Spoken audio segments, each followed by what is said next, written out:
안녕하세요. 군사돋보기입니다. 이제 러시아의 장거리 미사일 재고 또한 바닥을 보이며 영국 국방부 등 공신력 있는 정보기관들의 분석에서도 러시아가 앞으로 두세 번 이상의 대규모 미사일 공격을 가하기 어려울 것이라는 분석이 나오고 있는데요. 그러나 이런 상황에도 불구하고 최근 러시아에서는 크림반도 세바스토폴에 있는 러시아 해군 흑해함대 기지를 다시 가동하기 시작했다고 합니다. 최근 세바스토폴에서는 러시아군 무장 헬기들과 소형 경비정들이 분주히 돌아다니며 초계 활동을 크게 늘리는 동시에 방공 자산의 배치를 크게 늘려 지난번과 같은 우크라이나군의 수상 드론, 공중 드론 공격에 당하지 않기 위한 만반의 태세를 갖추고 있다는 소식이 여러 오신트 정보통들로부터 전해지고 있는데요. 그런데 최근 우크라이나가 또다시 한번 러시아 본토의 더욱 깊숙한 곳에 대한 추가 공격 가능성을 시사해 러시아군이 이번에는 우크라이나군의 공격을 막을 수 있을지 주목하게 만들고 있습니다. 이에 따라 앞으로도 러시아의 3대 전략 공군기지와 크림반도의 비행장들 그리고 세바스토폴 흑해함대 해군기지에 대한 치명적인 우크라이나군 무인기 공격이나 미사일 공격이 다시 한번 발생할 수 있을 것으로 예상되는데요. 이처럼 전반적으로 모든 정황에서 불리한 면을 보이자 러시아 공군에서는 최근 소위 35 전투기 한 대가 고작 이틀 만에 5대나 되는 우크라이나 공군 전술기들을 격추시켰다는 소식을 퍼뜨리며 아군의 사기를 진작시키려 하고 있습니다. 사실일까요? 관련된 소식들 좀 더 자세히 알아보겠습니다. 전문가는 아니지만 해당 분야의 정보를 조사 정리했습니다. 본의 아니게 틀린 부분이 있을 수 있다는 점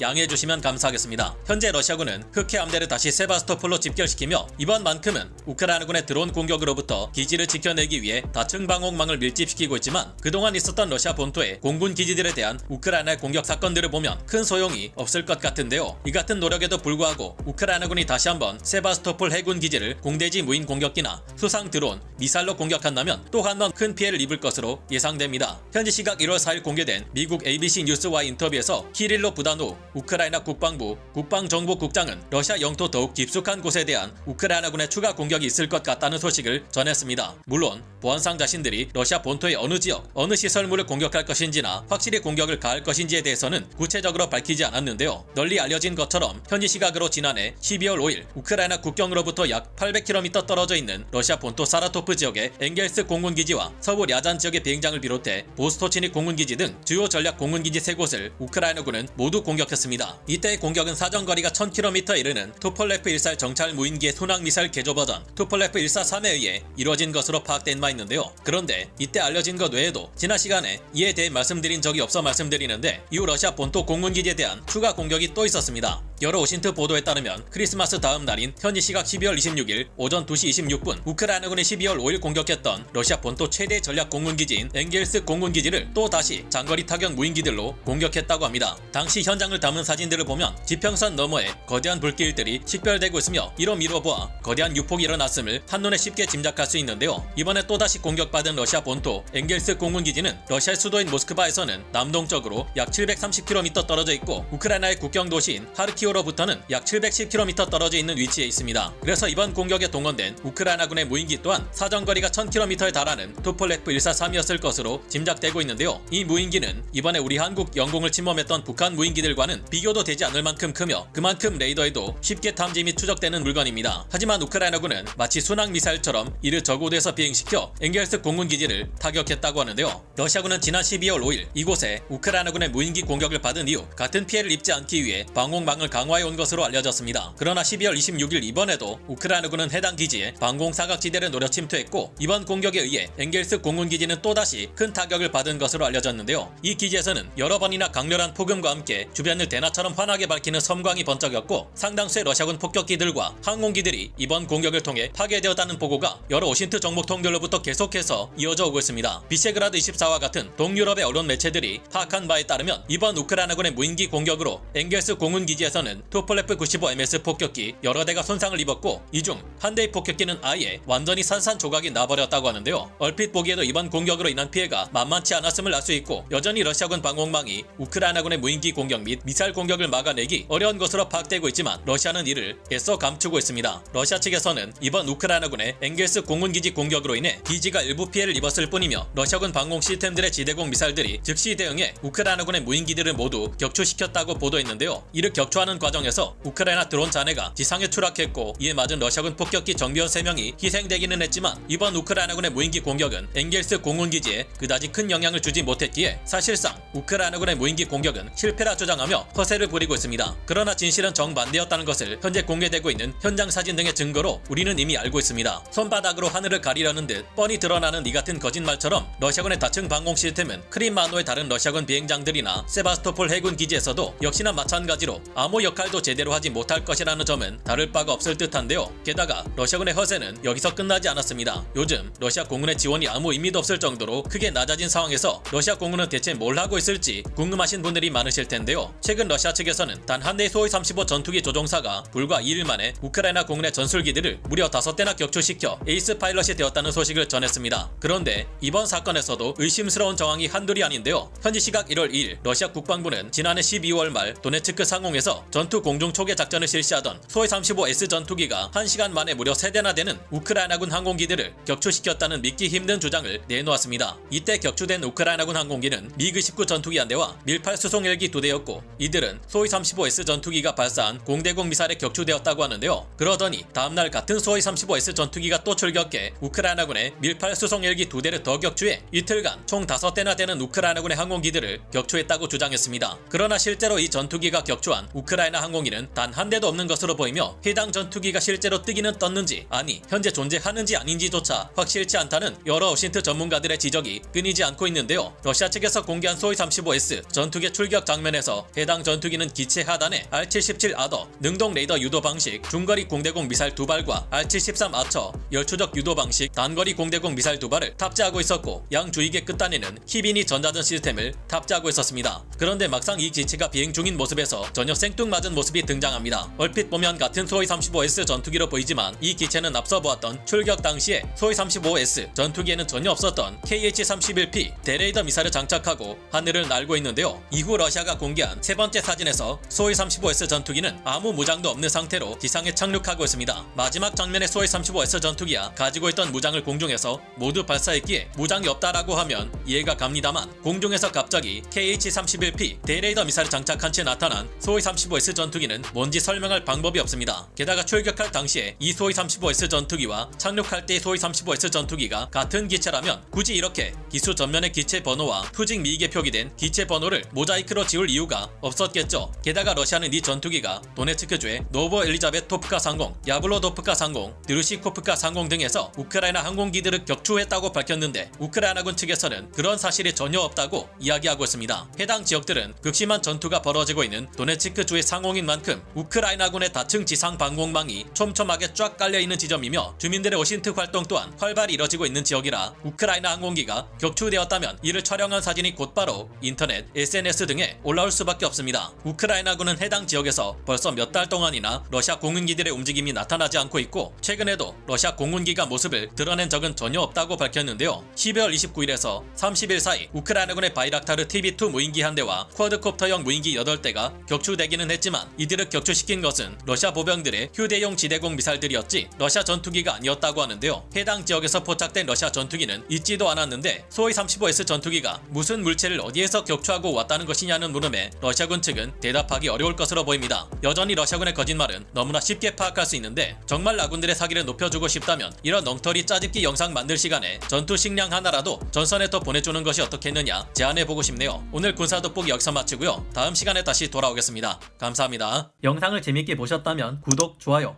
알림 설정 부탁드리겠습니다.